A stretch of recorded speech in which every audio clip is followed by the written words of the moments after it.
Welcome to Extraordinary. I'm your host, Ty Legend. Today on Extraordinary, what if the very thing that makes you an outcast is the key to saving everyone? Today, we explore how one man's unwavering conviction, the same conviction that made him a target, transformed him into a symbol of courage, and how your deepest beliefs can become your greatest strength, too. They called him a coward, but he saved them all. Imagine a moment that defies everything you think you know about courage. A moment where one man's unwavering conviction becomes a beacon of hope in the darkest of human experiences. This is the story of Desmond Doss, a man who walked into hell without a weapon and emerged as the most unlikely hero of World War II. Picture a smoky battlefield. Explosions tear the earth. Screams of wounded men pierce the chaos. And there, amidst the carnage, stands a single medic, not with a rifle, but with nothing more than bandages, determination, and an unshakable belief that every life matters. How does a man refuse to carry a weapon, yet become the most celebrated soldier of his generation? How can someone's deepest moral conviction transform into an act of extraordinary heroism? This isn't just a war story. This is a story about you, about the power of standing firm when everything and everyone tells you to break. In the rolling hills of rural Virginia, young Desmond Doss was learning lessons that would reshape the very definition of courage. Candlelight flickered across his face as his mother read biblical stories of compassion. She would emphasize, her voice soft but resolute. These weren't just words to Desmond, they were a sacred promise. Watch him as a teenager, quietly removing and hiding his father's gun. Not out of fear, but out of a profound belief that violence solves nothing. Even then, he was fighting a different kind of battle, an internal war against the very concept of harming another human being. When World War II erupted, Desmond faced an impossible dilemma. He loved his country, he wanted to serve. But how could he do so without compromising the core of who he was? While other young men rushed to enlist with dreams of heroism and weapons, Desmond saw a different path. The military didn't know what to do with a man who wanted to be a medic, but refused to carry a weapon. His fellow soldiers saw him as a liability, a joke, a potential danger to their survival. "How can you protect us if you won't fight?" they would taunt. But Desmond knew something they didn't. Protection isn't always about destruction. Basic training became a crucible of persecution. Imagine the barracks, a pressure cooker of masculine aggression and military conformity. Desmond stood apart, mocked, threatened, beaten. Commanders tried to discharge him. Fellow soldiers plotted to make his life unbearable. They would accidentally drop him during exercises. They would leave him out of formations. They would whisper that he was a coward. But here's the thing about true conviction. It cannot be broken by external pressure. Desmond's strength wasn't in his muscles or his ability to fight. It was in his unwavering commitment to his beliefs. While others were learning to kill, he was mastering the art of healing. His medical kit became his weapon, his Bible, his shield. Every knot he learned, every medical technique he practiced, was a quiet rebellion against the machinery of war.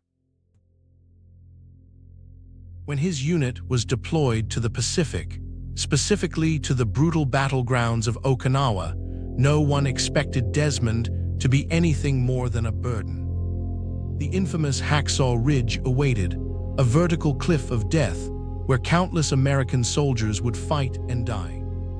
Little did they know that this seemingly weak, unarmed medic would become the very reason many of them would survive.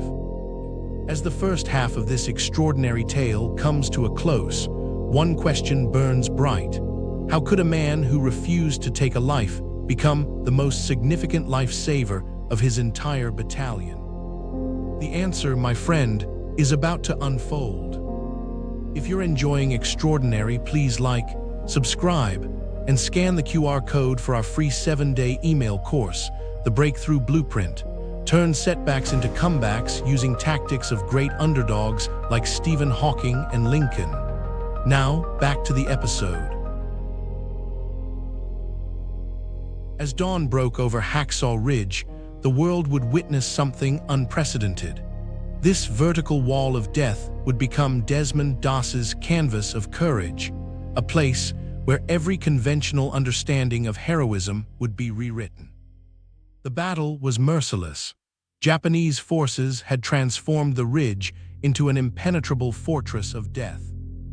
American soldiers pushed forward only to be brutally repelled. Chaos reigned.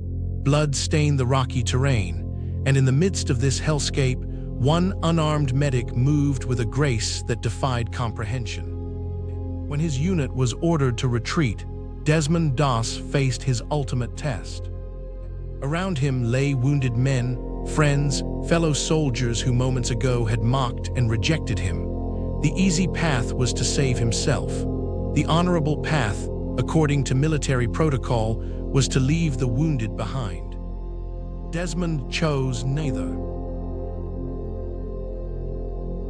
Using a rope technique he'd learned as a child, Doss began an almost supernatural rescue.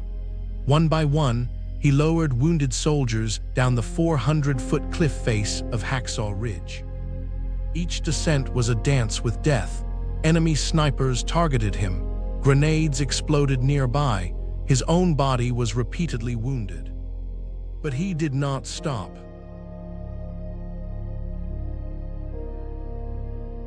Became his silent prayer, and somehow, impossibly, he did. 75 men would live because of his extraordinary courage. 75 families would receive their sons back. 75 lives saved by a man who carried no weapon except his conviction. His fellow soldiers, who had once threatened to kill him, now watched in awe. The men who had called him a coward now understood the true meaning of bravery. Desmond wasn't just saving lives, he was transforming the very definition of heroism. When he was finally evacuated, severely wounded himself, something remarkable happened. The same military that had tried to discharge him now recommended him for the Medal of Honor, the first conscientious objector to receive such recognition.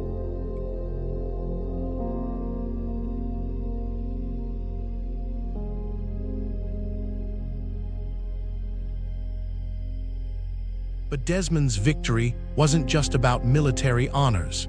It was about proving that one person, standing firm in their beliefs, can change the world. He didn't compromise his principles to fit in. He transformed the environment around him by being uncompromisingly himself.